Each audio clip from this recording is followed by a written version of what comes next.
kedua, pembacaan ayat suci Al-Quran. Yang ketiga, acara inti, ceramah oleh Ustadz Zulfi Asar. Yang keempat, sesi tanya jawab. Lalu yang kelima, penutup dan berdoa. Itulah susunan acara kajian pagi hari ini. Semoga berkah dan berjalan dengan lancar. Jamaah yang dirahmati Allah, untuk membuka kajian pada pagi hari ini, marilah kita bersama-sama memulai dengan bacaan basmalah. Bismillahirrahmanirrahim. Semoga acara kajian pagi hari ini diberikan keberkahan oleh Allah Subhanahu wa Ta'ala. Amin ya Allah. Selanjutnya lantunan ayat suci Al-Quran yang akan dibacakan oleh Fiana dan Aulia. Kepada Fiana dan Aulia kami persilahkan.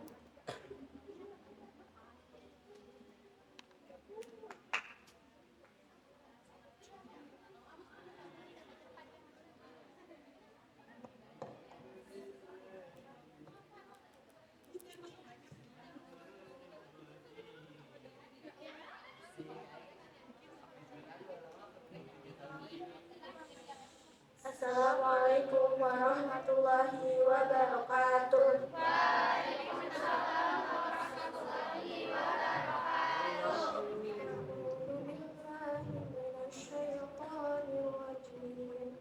Bismillahirrahmanirrahim.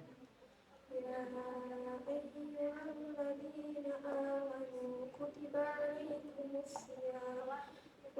alaikumusiyam kama kutiba alal ladzina min qablikum la'allakum tattaqun.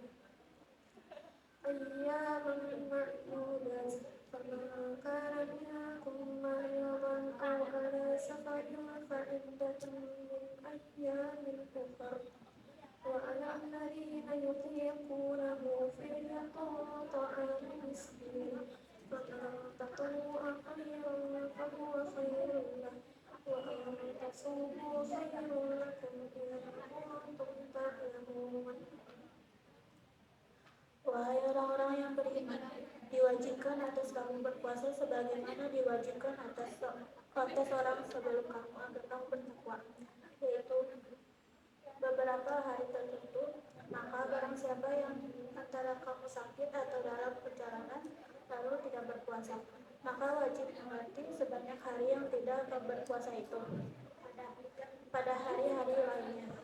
Dan bagi orang yang berat menjalankannya wajib membayar fidyah, yaitu memberikan makan seorang miskin.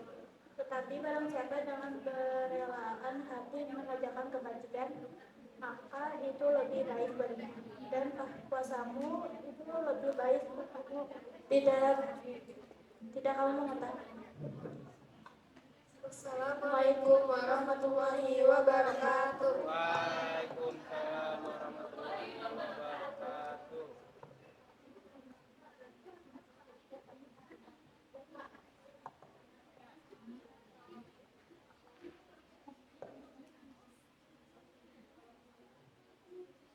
Terima kasih kami sampaikan. Semoga dari ayat-ayat tersebut bisa membawa manfaat bagi kita semua.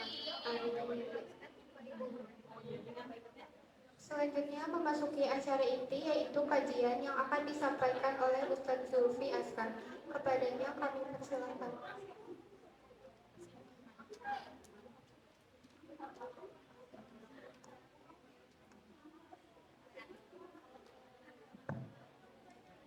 Bismillahirrahmanirrahim. Assalamualaikum warahmatullahi wabarakatuh.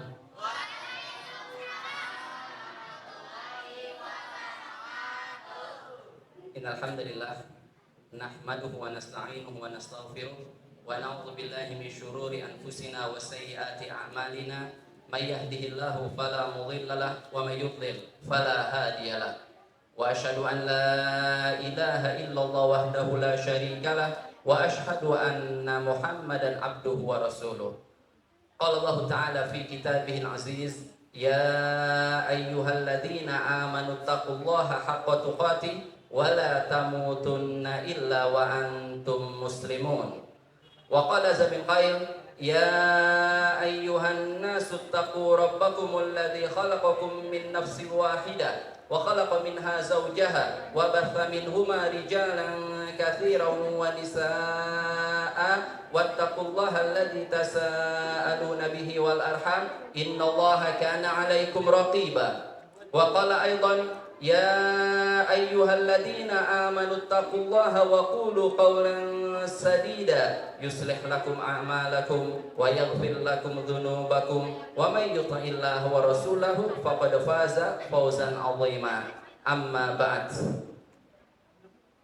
Para siswa dan siswi SMK UMI yang dimuliakan Allah Subhanahu wa taala, alhamdulillah hari ini kita dipertemukan oleh Allah Subhanahu wa taala dalam sebuah majlis yang diridhoi oleh Allah Subhanahu wa taala, yaitu majlis taklim dalam keadaan sehat wal afiat. Dalam keadaan kita masih beriman kepada Allah Subhanahu wa taala. Salawat serta salam kita aturkan kepada Nabi besar kita Nabi Muhammad sallallahu alaihi wasallam yang telah berjuang menegakkan agama Islam, menyebarkan agama Islam, mengajarkan agama Islam sehingga kita sebagai pengikut beliau sallallahu alaihi wasallam bisa mengamalkan Islam dengan begitu mudahnya. Tentunya kita selalu berharap semoga Allah Subhanahu wa taala mempertahankan hidayahnya kepada kita, mempertahankan keimanan kita sampai kita meninggal dunia kelak, sehingga kita dijadikan pengikut Nabi Muhammad bukan hanya di dunia saja, akan tetapi di dunia dan di akhirat kelak. Amin ya Allah ya rabbal alamin.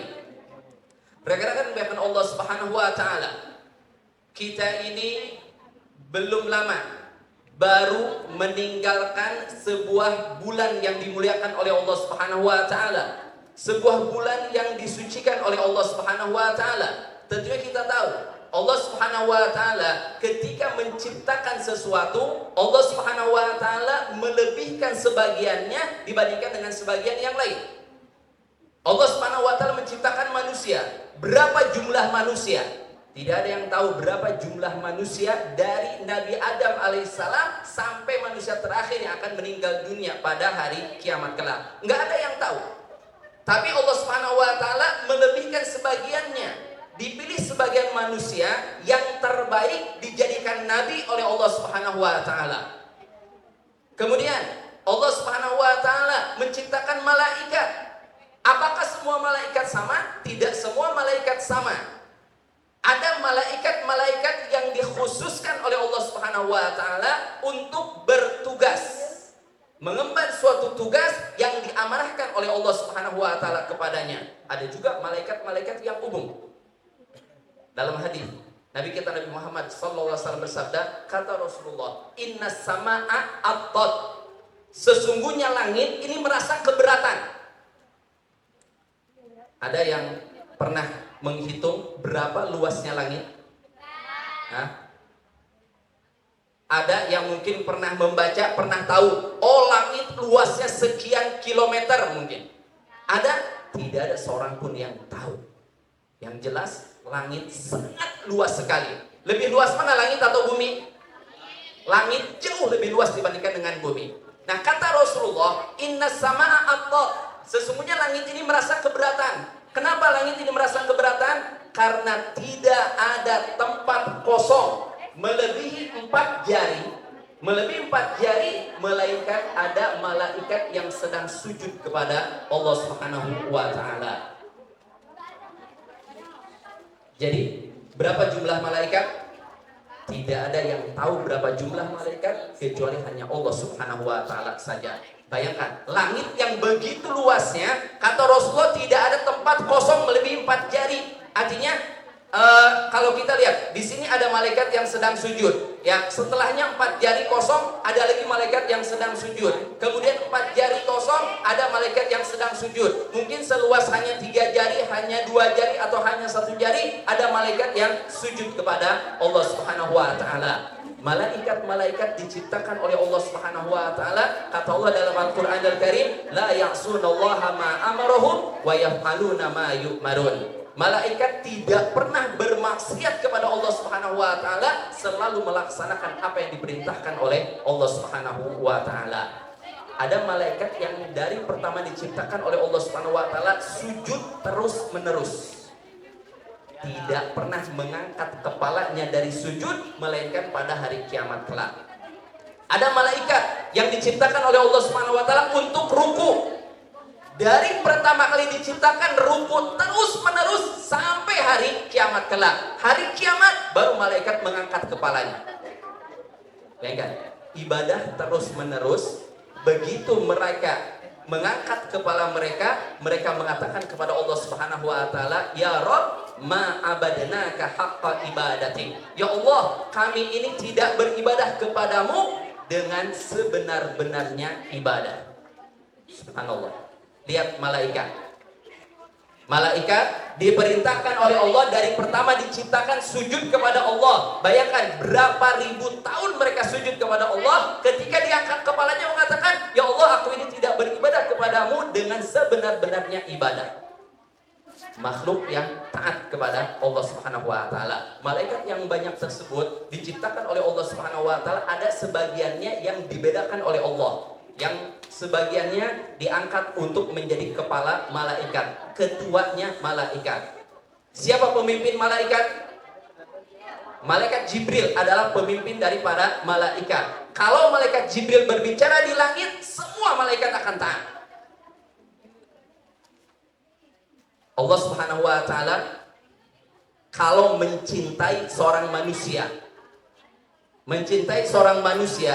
ya tentunya dikarenakan ketaatan dia kepada Allah Subhanahu wa taala, dikarenakan ibadah dia kepada Allah Subhanahu wa taala. Kalau Allah Subhanahu wa taala mencintai seorang manusia, maka Allah Subhanahu wa taala akan memanggil malaikat Jibril. "Wahai Jibril," kata Allah Subhanahu wa taala, "ketahuilah sesungguhnya aku mencintai si fulan, maka cintailah si fulan olehmu." Maka malaikat Jibril akan mencintai orang tersebut. Kemudian setelah itu malaikat Jibril akan menyeru di langit, "Wahai seluruh penghuni langit, ketahuilah bahwa Allah Subhanahu wa taala mencintai si fulan. Aku pun mencintai si fulan, maka cintailah si fulan oleh kalian." Maka seluruh malaikat akan mencintai orang tersebut. Alangkah bahagianya kalau seandainya kita ini termasuk orang yang dicintai oleh malaikat. Apa manfaatnya kalau kita dicintai oleh malaikat? Kalau kita berdoa, doa kita diaminkan oleh malaikat. Karena tidak ada seorang mengangkat tangan untuk berdoa kepada Allah Subhanahu wa taala melainkan suaranya akan naik ke langit. Suaranya akan naik ke langit melewati malaikat-malaikat tersebut. Sebelum sampai kepada Allah Subhanahu wa taala akan melewati langit ke-1, langit ke-2, langit ke-3, ke-4 sampai langit yang ke-7. Yang mana seluruh langit penuh dengan malaikat. Ketika suara kita naik ke langit melewati malaikat, malaikat akan mendoakan, "Ya Allah, kabulkanlah doa orang ini. Ya Allah, kabulkanlah permintaan orang tersebut." Itu diantara manfaat yang bisa didapatkan oleh seseorang yang dicintai oleh para malaikat. Kemudian Allah Subhanahu wa taala menciptakan hari. Dalam satu pekan itu ada 7 hari. Dari 7 hari ada hari yang dilebihkan oleh Allah Subhanahu wa taala, yaitu hari Jumat dilebihkan oleh Allah Subhanahu wa taala dibandingkan dengan hari-hari yang lain. Kemudian bulan, dalam 1 tahun ada 12 bulan. Siapa yang menetapkan dalam 1 tahun ada 12 bulan? Hah? Siapa? Allah Subhanahu wa taala yang menciptakannya dan Allah Subhanahu wa taala yang menetapkannya. Dalam Al-Qur'an difirmankan oleh Allah Subhanahu wa taala, "Inna iddatash syuhur indallahi 12 syahran." Kata Allah Subhanahu wa taala, sesungguhnya jumlah bulan ya, itu ada 12 bulan. Jadi yang menetapkan dalam 1 tahun ada 12 bulan itu adalah Allah Subhanahu wa taala. Dari 12 bulan tersebut ada bulan yang dilebihkan oleh Allah Subhanahu wa taala, yaitu bulan apa? Ramadan. Bulan Ramadan yang dilebihkan oleh Allah Subhanahu wa taala. Orang yang bisa masuk ke bulan Ramadan itu adalah kenikmatan yang sangat besar sekali dari Allah Subhanahu wa taala. Namun alhamdulillah kita sudah meninggalkan bulan suci Ramadan. Berapa banyak ibadah yang kita lakukan di bulan suci Ramadan tersebut. Kita berpuasa, kita melaksanakan sholat yang wajib, kita melaksanakan sholat tarawih, kita membaca Al-Quran, kita bersedekah, berbagai macam kebaikan kita lakukan di bulan suci Ramadan tersebut. Sekarang yang menjadi pertanyaan, Allah Subhanahu wa Ta'ala melebihkan bulan Ramadan dibandingkan dengan bulan yang lain. Apa tujuannya? Apa tujuannya?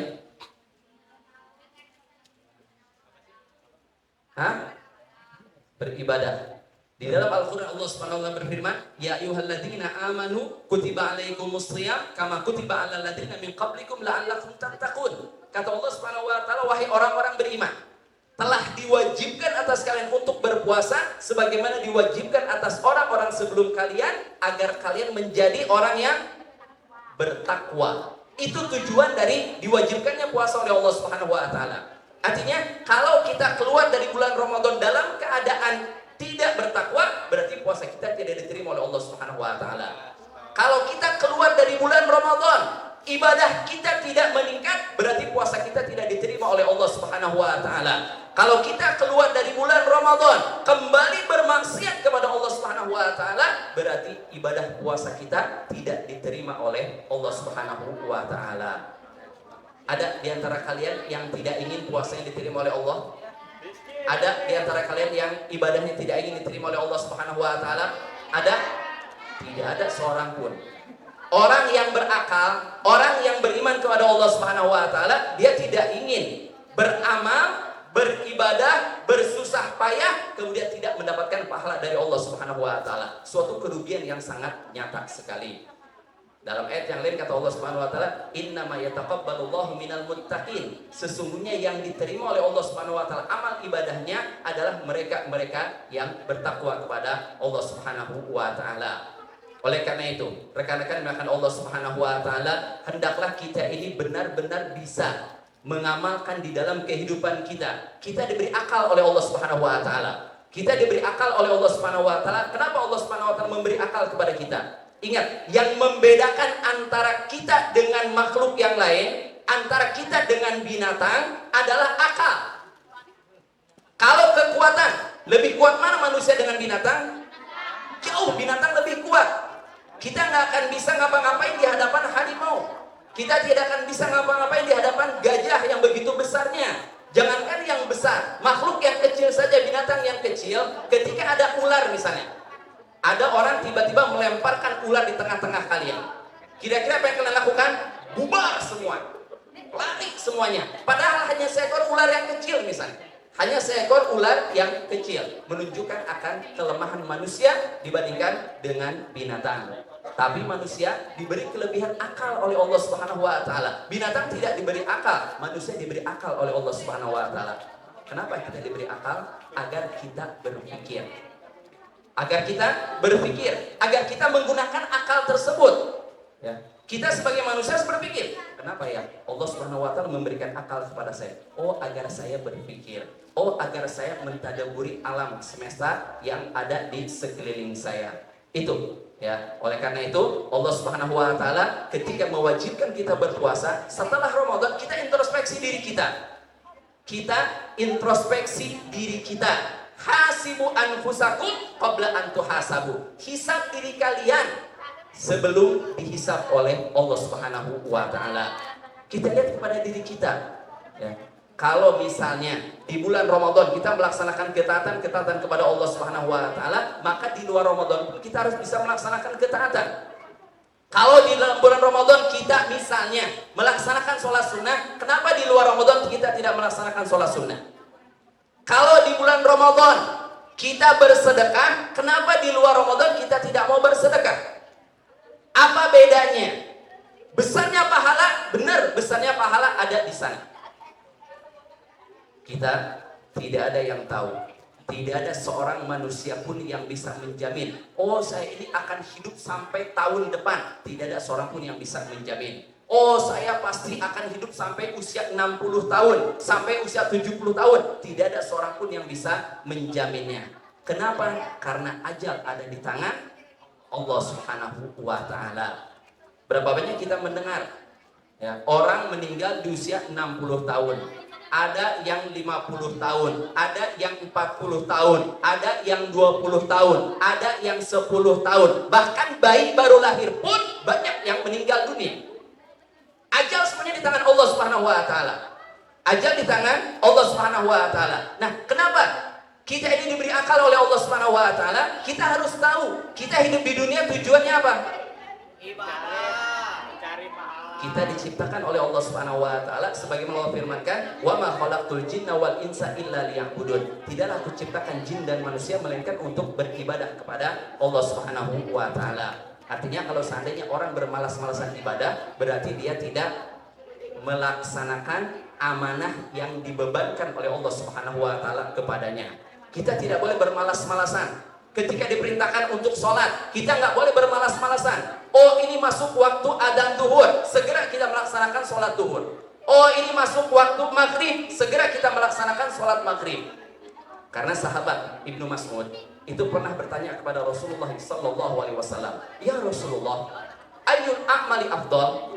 Ya Rasulullah, amal apa sih yang paling afdal, yang paling utama?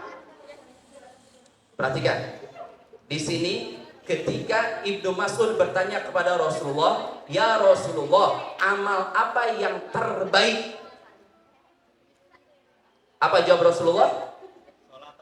As-sholatu ala waqtiha, itu yang terbaik. Sholat tepat pada waktunya. Kemudian kata Ibnu Mas'ud, "Tsumma ayyu?" Kemudian apa lagi ya Rasulullah? Yang kedua apa? Yang laki-laki? Yang kedua apa? Ibadah.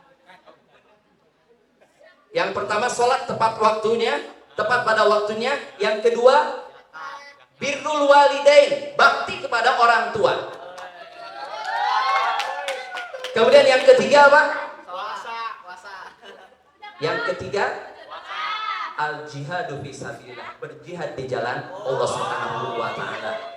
Lihat ya, kita perhatikan 3 amalan yang terbaik. Kata Ibnu Mas'ud, kalau aku tanyakan lagi kepada Rasulullah, "Ya Rasulullah, apa berikutnya?" akan dijawab oleh Rasulullah sallallahu alaihi wasallam. Tapi Ibnu Mas'ud mencukupkan dengan 3 pertanyaan tersebut.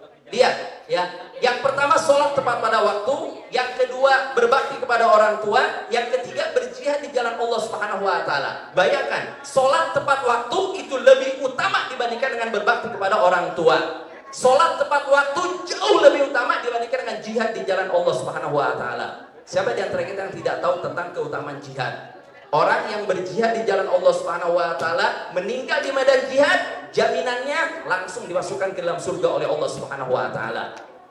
Kita semua akan dibangkitkan oleh Allah pada hari kiamat kelak. Kita semua akan dihisab oleh Allah Subhanahu wa taala. Nah, orang yang mati syahid itu akan segera dimasukkan oleh Allah Subhanahu wa taala ke dalam neraka, ke dalam surganya Allah Subhanahu wa taala. Tentunya itu harapan dari setiap orang yang beriman kepada Allah Subhanahu wa taala.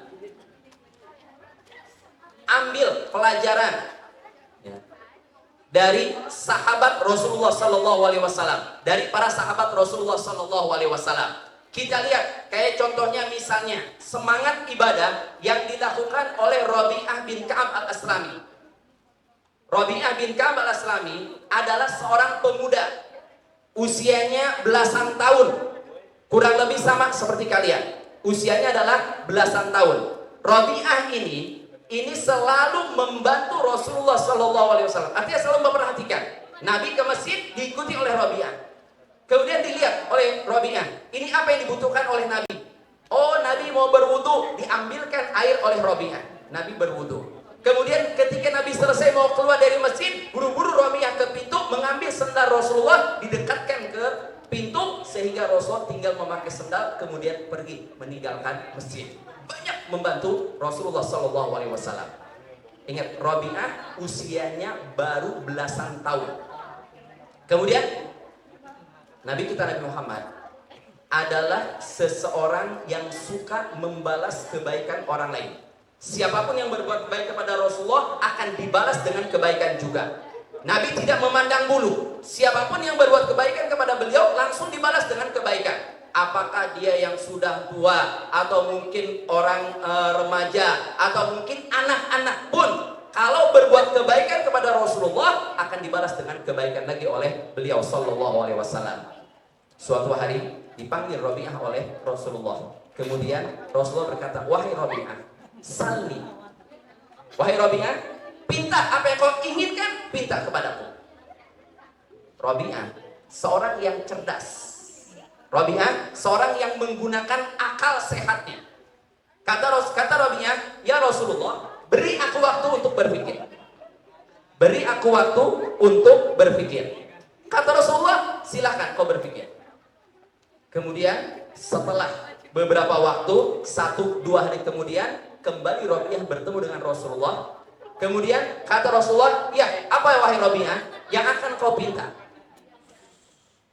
Kata Rabi'ah, "Ya Rasulullah, uridu murafaqataka fil jannah." Ya Rasulullah, aku ingin menjadi pendampingmu di surga. Subhanallah. Lihat, ini anak remaja. Ya, anak baru belasan tahun, bukan orang yang sudah tua. Ya, mungkin kalau seandainya Abu Bakar yang meminta, itu dimaklumi oleh Rasulullah karena usianya sudah tua sama dengan Nabi kita Nabi Muhammad SAW. Kalau Umar yang meminta, wajar karena sudah tua. Abu Hurairah meminta, wajar sudah tua. Tapi ini anak-anak. Rabi'ah masih di bawah 15 tahun usianya. Ketika ditanya Rasulullah, "Apa yang engkau inginkan?" Kata dia, "Ya Rasulullah, uridu murafaqataka fil jannah." Ya Rasulullah, aku ingin menjadi pendampingmu di surga. Maka Rasulullah bertanya kembali kepada Rabi'ah, "Awa ghairu dzalik?" Wahai Rabi'ah, apakah ada permintaan yang lain? Ya, Rasulullah kan tahu kalau anak-anak muda usia baru belasan tahun, mungkin kalau ditanya, "Kamu mau minta apa?" Ya mungkin akan banyak permintaan. "Oh, saya mau emas." Ya mungkin kalau zaman sekarang, "Oh, saya mau HP misalnya. Oh, saya mau laptop. Oh, saya mau gadget. Oh, saya mau ini." Ya berhubungan dengan keinginan-keinginan yang bisa dimanfaatkan olehnya. Makanya Rasulullah bertanya kepada Rabi'ah, "Awa ghairu dzalik?" Wahai Rabi'ah, emang nggak ada yang lain? Atau adakah permintaan yang lain? Rasulullah merasa khawatir. Rabi'ah diberi waktu beberapa hari oleh Nabi kita Nabi Muhammad. Itu Rabi'ah bertanya kepada orang-orang, lalu orang-orang mengatakan, "Udah, kamu minta untuk menjadi pendamping Nabi di surga." Itu yang dikhawatirkan oleh Rasulullah, sehingga tidak sesuai dengan keinginan dirinya. Tapi apa jawab Rabi'ah? "Huwa dzak ya Rasulullah." Hanya itu yang aku inginkan ya Rasulullah. Kata Rasul, tidak ada yang lain. Tidak ada yang hanya itu ya Rasulullah. Maka apa kata Nabi kita Nabi Muhammad? Ya, fa'inni ala nafsika bikathratis sujud. Ya, Rasulullah terdiam sebentar, kemudian mengatakan, "Baiklah wahai Rabi'ah, bantu aku dengan engkau memperbanyak sujud kepada Allah Subhanahu wa taala." Kata perawi yang meriwayatkan hadis tersebut, muridnya Rabi'ah, "Kami tidak pernah melihat Rabi'ah kecuali dalam keadaan sedang sholat." Seringnya Rabi'ah memanjangkan sujud. Di dalam sujud memperbanyak doa kepada Allah Subhanahu wa taala.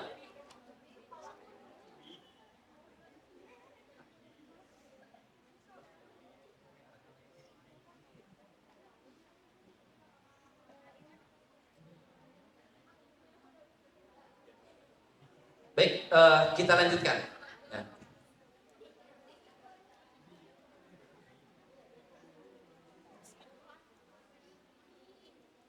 Jadi seorang yang beriman kepada Allah Subhanahu wa taala, dia akan benar-benar menggunakan akalnya untuk kepentingan pribadi dia.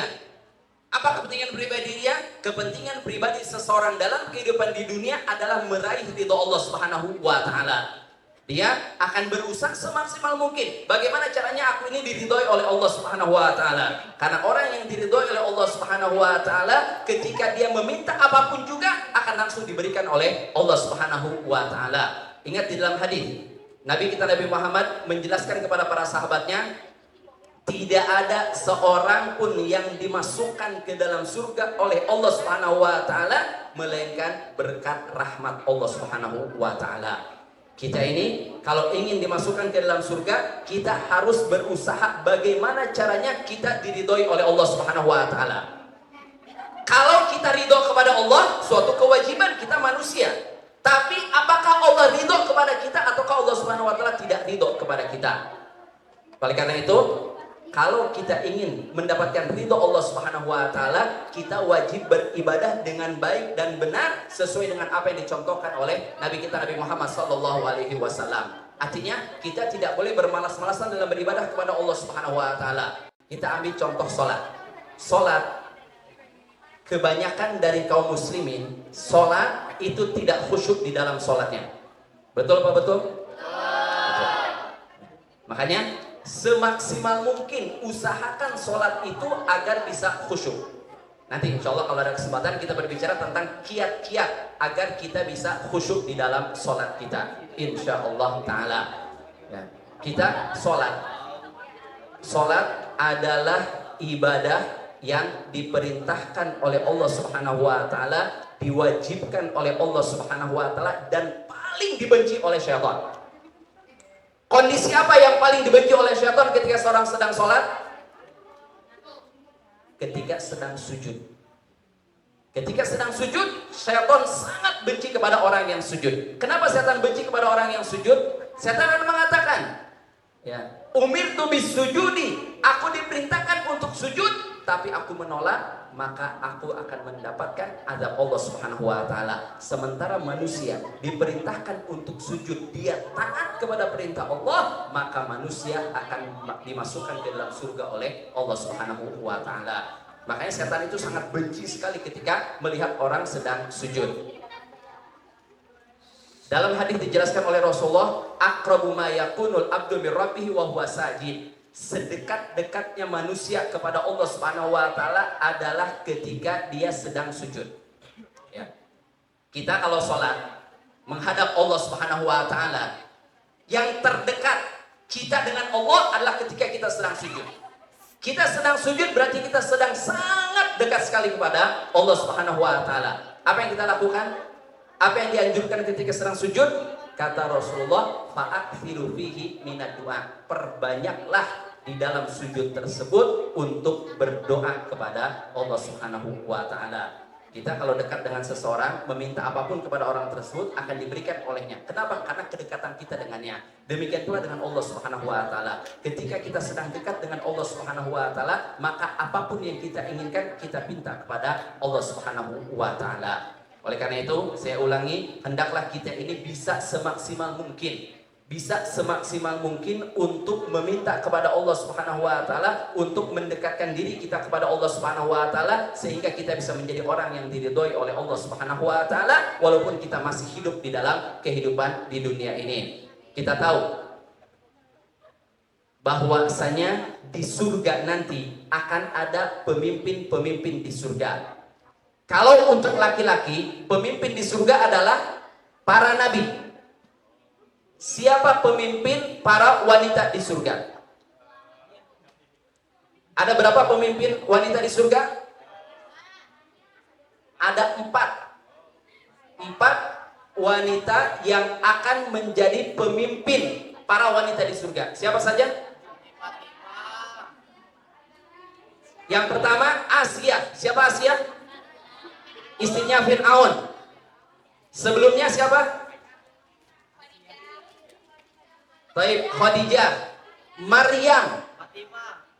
Yang terakhir adalah Fatimah, putrinya Rasulullah Sallallahu Alaihi Wasallam. Subhanallah. Ya, ini adalah 4 wanita yang akan menjadi para pemimpin wanita di surga. Mereka adalah orang-orang yang diridhoi oleh Allah Subhanahu Wa Taala. Lihat, Asia istrinya Fir'aun. Fir'aun adalah orang yang paling kufur kepada Allah Subhanahu wa taala. Enggak ada orang yang lebih kufur dibandingkan dengan Fir'aun. Berani mengatakan ana rabbukumul a'la. Aku adalah Tuhan kalian yang paling tinggi. Dalam ayat yang lain dijelaskan oleh Allah Subhanahu wa taala, Fir'aun mengatakan, "Ma alimtu lakum min ilahin ghairi." Aku enggak tahu ada Tuhan selainku, kata Fir'aun. Sangat kufur, tapi istrinya menjadi pemimpin para wanita di surga.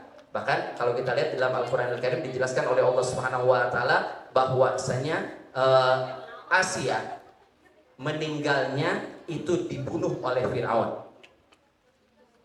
Ketika Asia akan dibunuh, Asia itu kan ditaruh di di tiang, diikat pada sebuah tiang, ya, kemudian disiksa oleh para tentara Fir'aun. Bayangkan, permaisuri.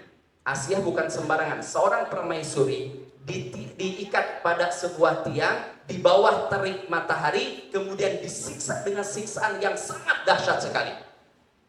Kemudian dengan keimanan yang ada pada diri Asia, apakah Asia teriak? Apakah Asia minta tolong? Ya, tidak. Asia malah melihat ke atas. Ketika Asia melihat ke langit, Asia tersenyum. Subhanallah. Ya, Asia ketika diikat, ketika disiksa, melihat ke langit dan Asia tersenyum. Para ulama mengatakan, kenapa Asia tersenyum? Karena ketika itu, sebagaimana Allah Subhanahu wa taala kabarkan dalam Al-Qur'anul Karim, Asia melihat ke langit, kemudian Asia berdoa, Rabbi bnili indaka baitan fil jannah.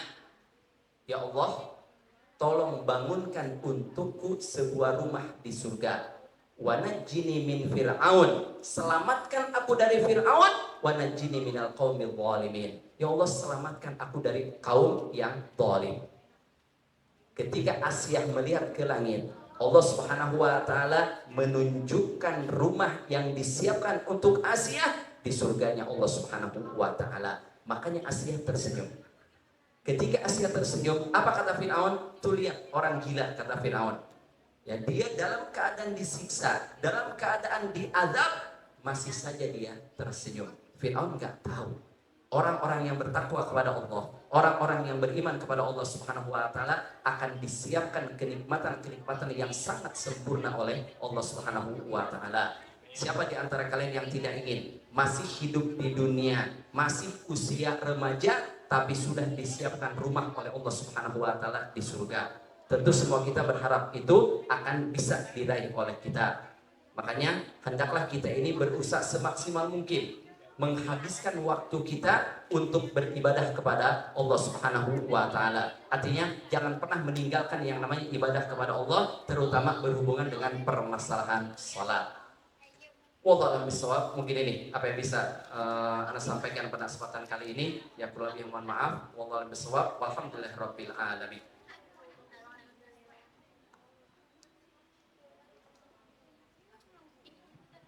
Alhamdulillah, telah sampailah kita di penghujung acara. Setelah pemaparan kajian yang luar biasa, maka kita masuk pada acara sesi tanya jawab. Kami persilahkan untuk kakak-kakak dan teman-teman yang ingin bertanya, hanya dibatasi 3 pertanyaan.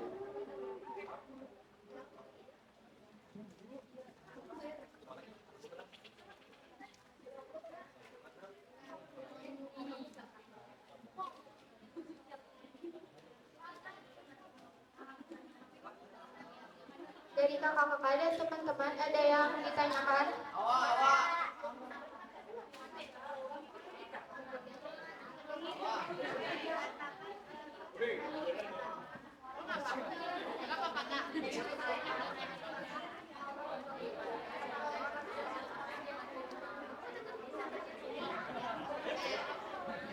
Bismillahirrahmanirrahim. Assalamualaikum warahmatullahi wabarakatuh. Waalaikumsalam. Ustadz izin bertanya, bagaimana jika ada orang yang sering bermaksiat, apakah dianya itu masuk surga atau tidak? Terima kasih. Kesempatan untuk masuk surga. Terima kasih. Wassalamualaikum warahmatullahi wabarakatuh. Insyaallah, ya, pertanyaan yang sangat baik sekali. Apakah orang yang bermaksiat kepada Allah Subhanahu wa taala ada kesempatan untuk masuk dalam surga? Jawabannya ada. Jawabannya ada. Kenapa? Karena dalam hadis dijelaskan oleh Nabi kita Nabi Muhammad SAW bahwasanya orang yang di dalam dirinya ada keimanan, dia kalaupun dimasukkan ke dalam neraka jahanam tidak akan kekal di dalam neraka jahanam. Orang yang bermaksiat kepada Allah Subhanahu wa taala, dia diberi kesempatan oleh Allah Subhanahu wa taala untuk bertobat. Panjangnya usia seseorang itu kenapa? Itu adalah kesempatan dari Allah Subhanahu wa taala untuk bisa bertobat kepada Allah Subhanahu wa taala. Dalam hadis dijelaskan oleh Nabi kita Nabi Muhammad sallallahu alaihi wasallam, "Innallaha yabsutu yadahu bil laili liyatuba musii'un nahar wa yabsutu yadahu bin nahari liyatuba musii'ul lail." Kata Rasulullah, Allah Subhanahu wa taala selalu membentangkan tangannya di malam hari untuk menerima taubat orang yang bermaksiat di siang hari, dan Allah Subhanahu wa taala membentangkan tangannya di siang hari untuk menerima taubat mereka yang bermaksiat di malam hari. Artinya, selama ada keinginan untuk berbuat baik dari kita, selama kita mau meminta maaf, bertobat kepada Allah Subhanahu wa taala, janji dari Allah Subhanahu wa taala bahwa Allah Subhanahu wa taala akan menerima taubat setiap orang yang bertobat kepada Allah Subhanahu wa taala. Jadi orang yang bermaksiat jangan berputus asa. Dalam Al-Quran Allah SWT berfirman, "Wala tayasu min rauhillah." Janganlah kalian berputus asa dari rahmat Allah Subhanahu wa taala. Sebesar apapun maksiat yang kita lakukan, sebesar apapun dosa yang kita lakukan, bertobat kepada Allah, Allah berjanji akan mengampuni dosa orang yang bertobat kepada Allah Subhanahu wa taala. Ya. Tapi bukan berarti nanti saya akan bertobatnya kalau sudah tua. Jangan. Ini adalah perkataan yang salah. Karena sebagaimana Ustaz tadi jelaskan, nggak ada orang yang bisa menjamin usianya akan sampai usia berapa tahun. Nggak ada orang yang bisa menjamin. Orang usia 20 tahun, ada yang meninggal usia 20 tahun? Banyak orang yang meninggal di usia 20 tahun. Coba, kalian kan orang-orang kesehatan. Orang-orang kesehatan. Nah, coba keliling ke rumah sakit. Keliling ke rumah sakit. Apakah di rumah sakit yang sakit hanya orang tua saja? Tidak. Ada bayi yang sakit, ada batita yang sakit, ada balita yang sakit, ada anak SD yang sakit, anak SMP, anak SMA, remaja, orang tua, dari semua golongan. Ada orang-orang yang sakit. Dari orang-orang yang sakit tersebut, ada sebagiannya yang dicabut nyawanya oleh Allah Subhanahu wa taala langsung meninggal dunia, dan ada orang-orang yang disembuhkan oleh Allah Subhanahu wa taala. Jadi taubat itu tidak boleh ditunda-tunda. Oh, saya mau bertobat, segera bertobat kepada Allah Subhanahu wa taala. Karena kita tidak tahu. Dalam hadis dijelaskan oleh Nabi kita Nabi Muhammad sallallahu alaihi wasallam, akan ada seseorang, akan ada manusia yang dia beramal dengan amalan-amalan penghuni neraka jahanam, kemudian tidak ada jarak antara dia dengan neraka kecuali hanya 1 jengkal saja. Kemudian dia mengamalkan amalan penghuni surga, meninggal dunia dan dimasukkan ke dalam surga oleh Allah Subhanahu wa taala. Jadi ketika ada kesempatan untuk bertobat, segera kita bertobat kepada Allah Subhanahu wa taala. Sebesar apapun orang bermaksiat kepada Allah, jangankan maksiat yang biasa, orang yang membunuh 100 orang saja, itu ketika dia bertobat diterima tobatnya oleh Allah Subhanahu wa taala. Ya, jadi orang yang bermaksiat, ada nggak kesempatan masuk surga? Ada kesempatan untuk masuk surga. Yang jelas, apapun yang kita lakukan dalam kehidupan kita, pertahankan keimanan di dalam diri kita kepada Allah Subhanahu wa taala. Kuatkan hubungan antara kita dengan Allah Subhanahu wa taala. Bagaimana kita menguatkan hubungan kita dengan Allah Subhanahu wa taala? Dengan melaksanakan sholat. Sholat itu adalah penghubung antara kita dengan Allah Subhanahu wa taala. Ketika kita meninggalkan sholat, berarti terputus hubungan antara kita dengan Allah Subhanahu wa taala. Ya, nasihat, jangan pernah meninggalkan sholat, karena sholat itu merupakan penghubung antara kita dengan Allah Subhanahu wa taala. Kalau pas kita tidak melaksanakan sholat, kalau pas kita terputus hubungan dengan Allah Subhanahu wa taala, kemudian kita meninggal dunia, naudzubillah min dzalik, siap-siap untuk dimasukkan ke dalam neraka jahanam oleh Allah Subhanahu wa taala. Wallahu a'lam.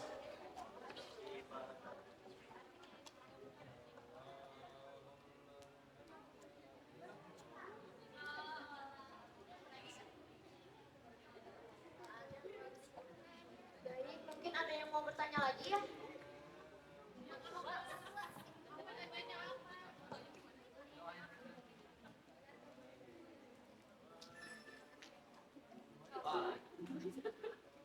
Assalamualaikum warahmatullahi wabarakatuh.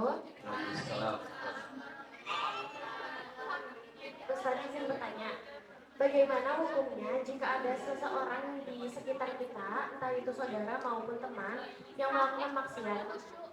Terus kita tuh udah ngingetin kan Ustadz untuk gak melakukan maksiat. Lalu dari orangnya tersebut gak ada keinginan untuk berubah.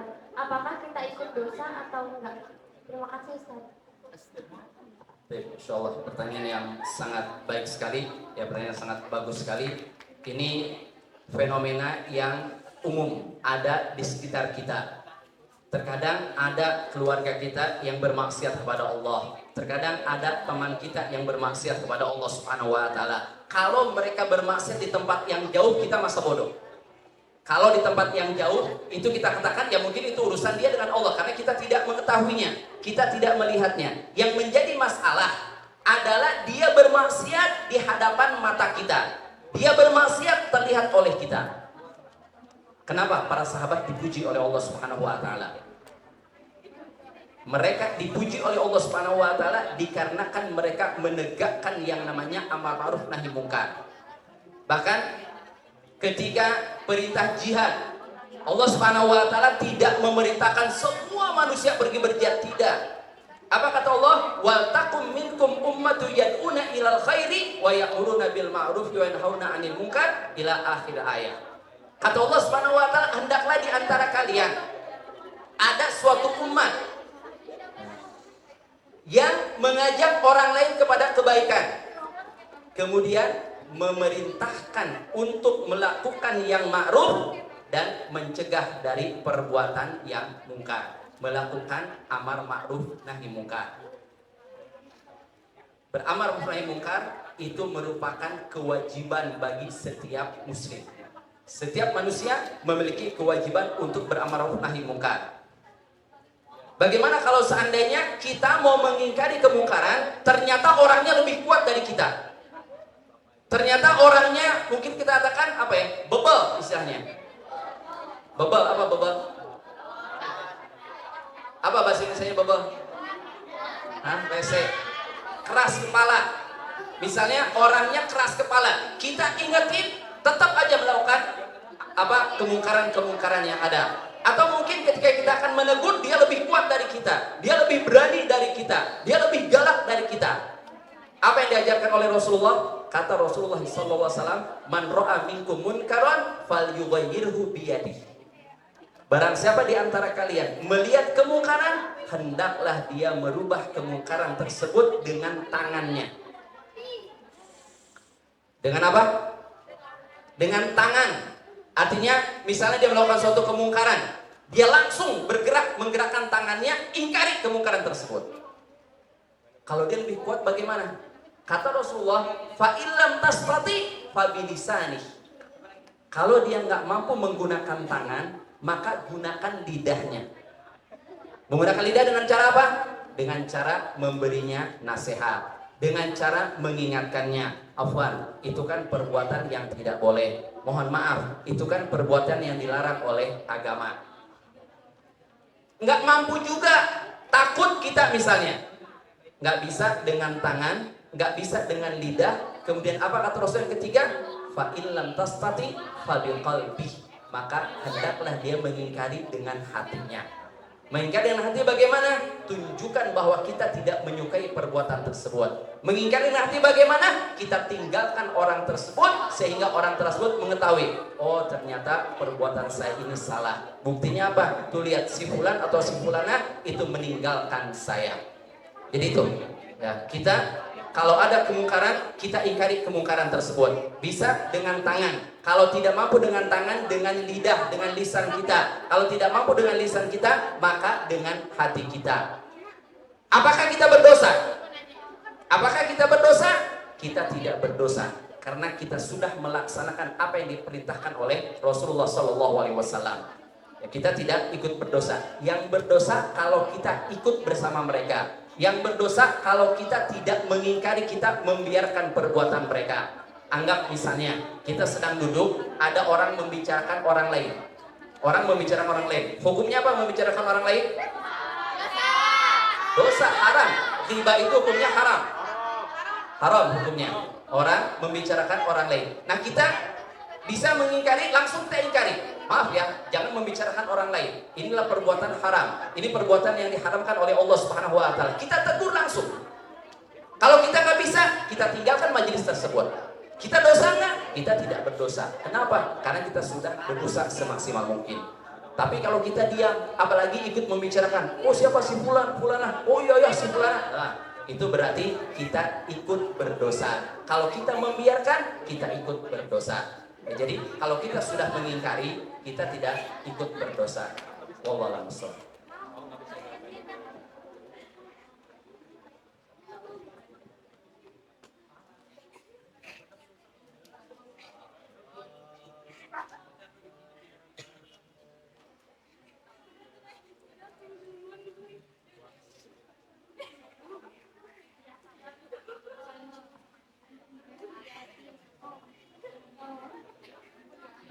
Baik, semua yang dirahmati oleh Allah Subhanahu wa taala, alhamdulillah rangkaian acara kajian pagi hari ini telah kita lalui di sana.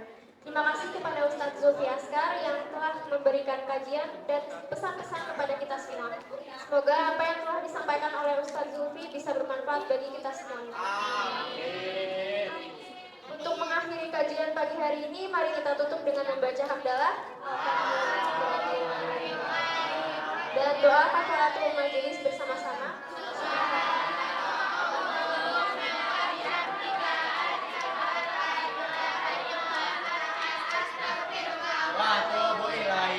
Terima kasih atas kehadirannya semua. Semoga kita bisa berkumpul kembali di tempat ini. Amin. Kami selaku pembawa acara meminta maaf jika ada kata yang salah yang kurang menyenangkan di hati hadirin semua. Terima kasih. Wabillahi taufiq wal hidayah. Wassalamualaikum warahmatullahi wabarakatuh. Waalaikumsalam.